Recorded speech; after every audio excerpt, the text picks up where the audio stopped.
He is very industrious and very wise. He has been with us for a staggering 8 months already, and needless to say, his wisdom and being industrious has never faltered since. Since. The cultural mapping project will have never become a success without his generous help. Ladies and gentlemen, I'm talking none other than our consultant and facilitator from NCCA. We have Sir Arvin Manuel Villalon. So Sir Arvin, please tell us the overview. Thank you, Gab. Naibigan ka dati amin. It's good to be back in Baguio. Amin tayo, taga Baguio talaga, no? In behalf of the National Commission for Culture and the Arts, I welcome you to this phase of the Cultural Mapping Project. This is already part of our validation process that we have seen already. We have heard messages from the Vice Mayor, from Councilor Bobong, from Architect Donna, and of course the video which actually is snippet of what our cultural mappers actually have done. So what is this validation and what is this cultural mapping? How come the province of Tarlac is here? Actually, it's a very active activity in terms of action planning for the local government unit, from the provincial up to even to the barangay level. So I welcome the barangay officials who are here, and of course our Ibaloy elders that doing, especially the IBMR from Happy Halo, that doing all the cultural bearers, and of course the people of Baguio. So let me show you in terms of the overview of what mapping is. There's always a question at the NCCA, that people have a hard time convincing sometimes, especially the local government unit, do we really need heritage? We are actually losing a lot. We hear a lot of, let's say, old city halls or municipal halls being demolished. When in fact, these are actually the vestiges of the past, no? Lalo na if you talk about Mindanao or in Cebu or in the Visayas or even parts of Luzon. But for some who are very sensitive in terms of governance, they actually made some conversion of these buildings, of these zones, so that we have something to show to the next generation. So always the question, why the need for the old stuff? Are we something to do? Is this something to do with romanticizing? Sabi ng isa ng critic, hindi ba kayo sa NCCA, you're just essentializing things? And when in fact, culture is ever changing. We agree with that. That's why I would like to add that we don't only preserve culture, more than that, we can also safeguard culture. Meaning to say, there is modernity, however, let us not forget what we have. And whatever we pass to the next generation, that should be decided upon by the people. No? And with due consultation, of course, to the officials and at the same time to the communities. So, are we being too sentimental? I remember this project at Dupax, in Del Sur. This was an old Spanish bridge. And the DPWH wanted it removed kasi hindi na kaya yung load o yung capacity when it passes. But the people said, why remove it? We have so much in terms of our own memories na nagpunta na sila sa abroad, pag-uwi nila, we want this bridge, and especially the local peoples. And that's why the Isinay people wrote, and there was the effort from UP Baguio through Professor Ikin and of course through the NCCA. And you know what? This old bridge is now declared as a national cultural treasure. Imagine if we have to wait for National Museum to do its action, which is actually a concept of the top-down conservation. We want something that it should also come from the peoples because we own this. It is part of our heritage. So we do have success stories as well. And that's why there's always a question when we talk about heritage, is it antiquated? Can we really teach the Gen X or the millennials? Actually, we're very happy. You know why? The cultural mappers here, the average age of the cultural mappers ay mga 28 and 30 years old. So let's give them a round of applause. That's why hindi nga nagsurat ka, no? Sir, nagrigat mo data ka, surat. Apay nga, Ilocano, Ibaloy, they are also reclaiming their language. In the process, that's always a success for NCCA. When we see that those will be presenting, it would be the next generation. I am assured na matutuloy yun, no? For the next So, also, pero gusto natin manood ng mga ganito, no? Nung nauso pa si, ano tawag dito, si Jang Gyum, and of course, Game of Thrones, or BTS. But you see, they stay on, like Korea, would not watch in terms of their language. We can do modernity, but we have our own language. There is parang a grant from the government if you do film, and also for the TV series, that it should also have a content regarding their Joseon dynasties and also their history. That's why we see that. That's why in one of the conferences that I attended in Cambodia, when they learned that I am from the Philippines, I'm a Filipino, I thought they would be interested in the Philippines, but Amaya, they watched actually Amaya, and you know, I was struck by what they said that when we watch your teleserye about Amaya, and that's Marian Rivera, etc., we thought that Filipinos are brown Americans, are copycats. But when we saw that in your teleserye that you were showing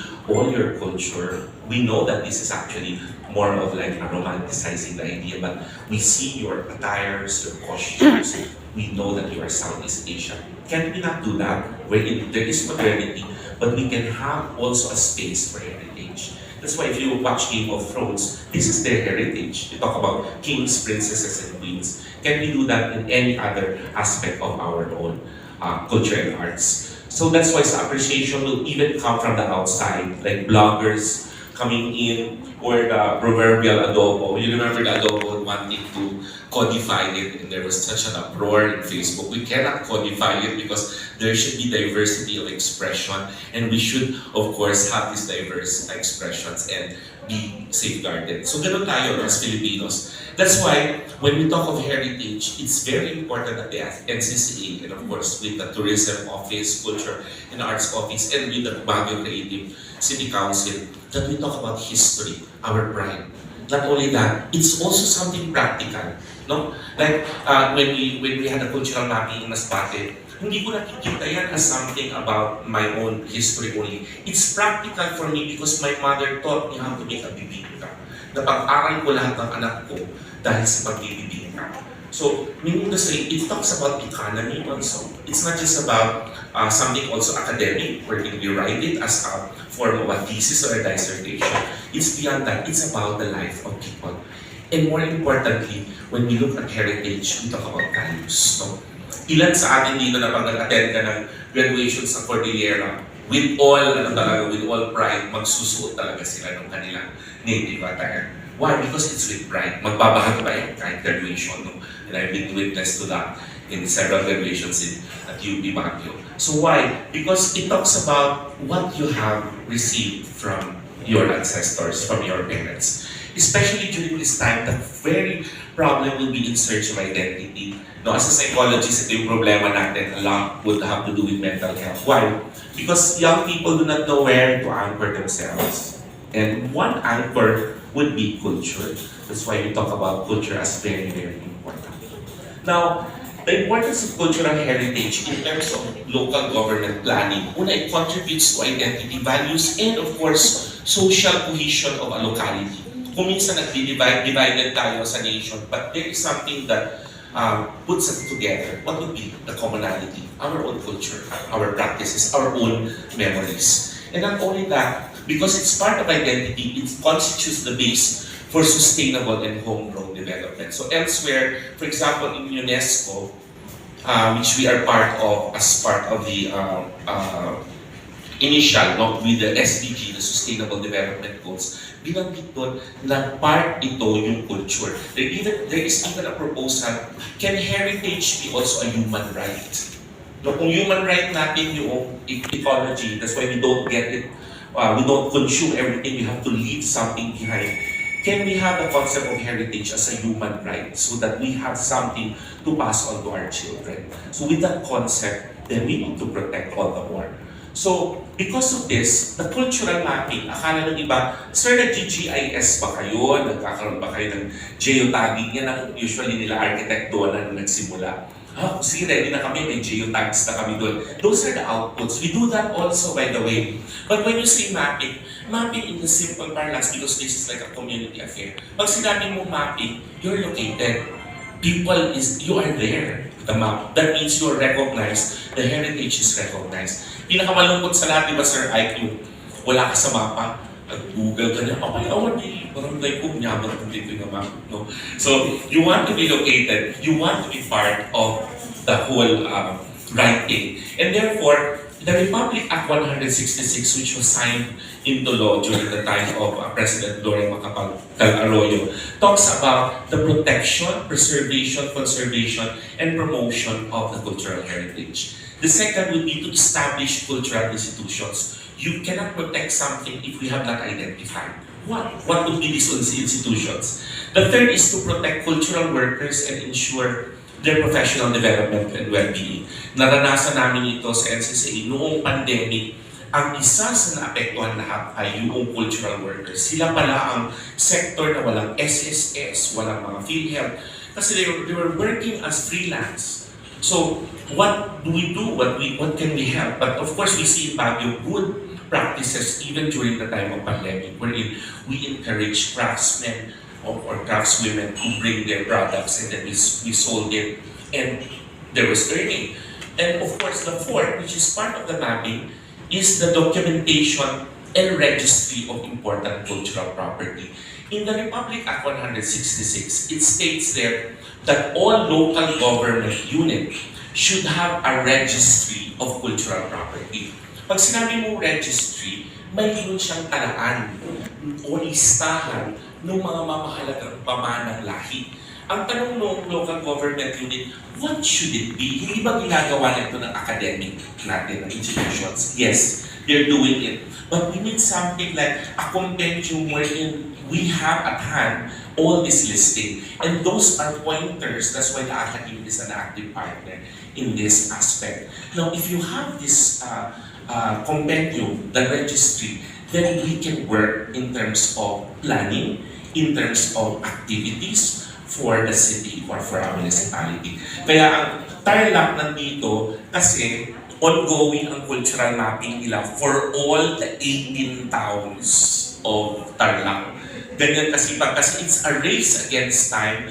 While I'm talking, sabi nung isa na nagmamapping, sana sir, ang kanta nyo, sana bakit ngayon ka lang dumating sa buhay ko, itong NCCA, this mapping, because it's a race against time. We have seen that there are some old folks already do not have already that memory, the failing memory, or some already passed on. And how they wish that if this would have been mapped like 20 years ago in Baguio, we could have more resources because it's there, very intact pa yung memories. But now, again, when is the best time? Today is the best time to start this project. So, when you talk about cultural mapping, can you just click there, please? So, this is the vision, no? This is a balanced atmosphere where historic past coexist in harmony with modern society. You talk about zoning laws. Can we have zoning laws? For example, there's a question, can we not give all our spaces to malls? There should be a space for us to enjoy Baguio.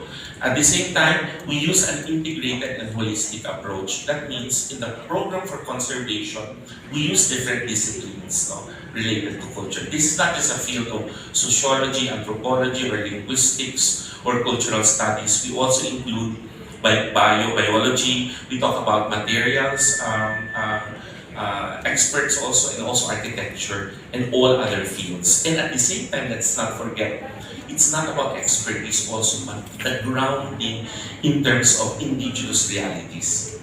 So, meaning to say the culture bearers, meron silang stake dito. Because at their own level, they are experts in their own respective culture. So, the third vision here is the administration of these heritage resources in a spirit of stewardship.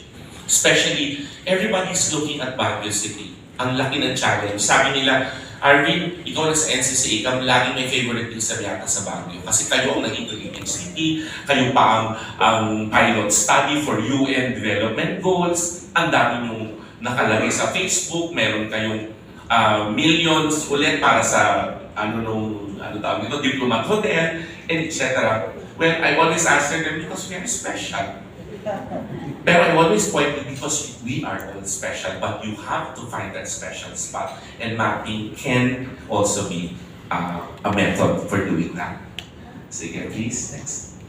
So, let me guide you through. This is the mapping. So, mapping is an approach to identify, record, and use these resources and activities for building communities. Next one. So, by the way, mapping is done all over the world. And there are concepts for each mapping. We have at the NCCA a UNESCO framework for mapping. So when we map, let me just introduce you because this will be already the order of presentations. This is the framework for the Philippines. So we have, for example, the mapping starts with the natural. Wait lang po. So the natural, and the natural will be plants, animals. Baka mamaya sa pakikinig nyo, sabi ko kay Ma'am Dora kanina, did we miss out on something like a plant which should be a heritage resource of Baguio? So what about the strawberry, the proverbial strawberry? Is it really ours? La Trinidad is claiming that it's theirs. Let's see from the history how come the strawberry came, how it came about here in Baguio. So other than the natural heritage, you also have the tangible. Click po, next. So the tangible here would be, we are mapping the immovable. The immovable would be the buildings. Ang hirap ng Baguio kasi ang dami nating mga built heritage. We're talking from the American period up to the present. In fact, we have recognized that the architecture for Baguio is a distinct Baguio architecture. That's already in the literature for the architects. It's a Baguio architectural design. You talk about pictures camp. So pag nawala yun, anong mapapakita natin in the world also, the field of architecture? So maganda ipakita natin ito. So aside from the immovable, we have also the movable. By the way, it's not only houses, but we talk about churches, we talk about government structures, bridges, etc. For the movable, these are the objects. No? That's why this would be the field of museologists, for example. But more than that, at your own houses, not your own homes, you do have some collection of sorts. And sometimes it's waiting to be discovered. No? For example, yung gilingan, for example, a silversmith product, etc. So those are objects. And then we also have the intangible cultural heritage. This will be in the afternoon. We will present what are the practices that are still existing. By the way, according to the law, we put there as the inventory if the building or the object is 50 years old and above. That's the dictum of the law. For the intangible, if it has passed 2 generations already. Now, if it's longer than 2 generations, that means that is something even more worthy of putting in our cultural mapping profile. And of course, we map the personalities and the institutions as well. Ang daming personality sa Baguio, we cannot do it in one sitting. Lalo pa naabutan kami ng COVID. Ang tawag namin dito, COVID edition. Nakita nyo kanina talagang we're very strict with the masks before. So, we are looking at his personalities nung nauna. But this is actually, mapping is not just one shot. There should be a permanent desk, either with the tourism office or with the planning office, so that regularly you update the cultural heritage resources of the city. Next point. So that's the institutions, no? So given this, how do we choose? We choose it based on significance. So sa UNESCO, nililista yung iba't ibang kanilang mga pagpapahalaga. One is historical significance. So talk about time, the passage of time, how it has influenced people. No, that's historical. Then we also have our social significance. The heritage binds people together, or political because it's a symbol of governance, or spiritual because you talk about faith, regardless of religion. No? Okay. And then we also have aesthetic or artistic, maybe some designs based on Art Deco design that we see in Baguio, or let's say indigenous designs that we can see. That is not only visual, by the way. We also map culinary heritage. So that means that includes food. So in the aesthetic, it includes taste, the sound, and even the touch. No, nalamuyon na itang blanket mo. So may mayat pa tapintas mo nung gumatang ka in market. You don't only see the design, but you see the craftsmanship as well. So we also have scientific, for example, is it an indicator of biodiversity? No? Mabuti pa, ito pa yung endemic plants, for example, in Baguio, present. And of course, we have also economic. Hindi natin pwedeng itanggalin ito. People, usually the first thing that they do when they protect heritage is their economic value. Yun, pag wala, minsan nawawala lahat nitong significance. No? Next po. So ito po yung aming core. That's why that's the main reason for choosing that particular heritage. So today, in the validation, we will ask you, tama ba yung valuation ng mapping team? Is this really significant for Baguio City? Next po. So this is the memorandum from the NCCA. So this, by the way, if you will ask us the framework, inimbento ko lang ba ito? Hindi. This is a standardized form, and this was actually signed as part of the board resolution of the National Commission. The National Commission is composed of the Director of the National Museum, the National Archives of the Philippines, KWF. So tinignan talaga nila that this framework can be applied for all over the Philippines. As I speak now, in the Cordillera, the mapping na natapos, ang unang natapos na mapping ay Tagyan, Mountain Province. Ongoing ang Sagada, I'll be going to Lubuagan next week because they will have a validation. Yung beads pa lang nila, ang dami-dami ng names for beads. Sabi lang, ulaw kami sir, aming na beads na gadumot, ay nyamot pinday ko yung mapping. Nga nga, isurat tayo amin, when ko maaapo, tapnuhaan nga mapukaw. No? So we also have Pino, we also have Tianan, and there is a request from the provincial government of Benguet to do the mapping of the whole province and city of Baguio. In terms of the city, natuwa talaga kami nung ang city nag-express sila ng desire to do the mapping. Next po. So this is the toolkit that we have. By the way, this is downloadable. You can download this. This is where the whole concept is, what we do in terms of ethnography, fieldwork, participant observation, and all the other techniques that we do in mapping. Okay? So as we go through this exercise, actually there is already a bill. It's already on the third reading for Congress. Kaya mapipilitan talaga lahat ng LGU kung ayaw nilang heritage, because in the third reading it states there, we're waiting for the Senate, that all LGU should fund their own cultural mapping. So imagine that. So right now, there is even, let me tell you that, alam ko medyo mahaba ng konti, but you know, DENR is doing also a cultural mapping. Sabi nila, we cannot just rely on science alone. We have to know the socio-cultural mapping of our protected areas. So we're doing mapping of Mount Apo, Mount Hamigitan, and we're waiting for the mapping of Mount Pulag as well. So sabi nila, culture can be one of the key areas if we talk about conservation as well. Next, please.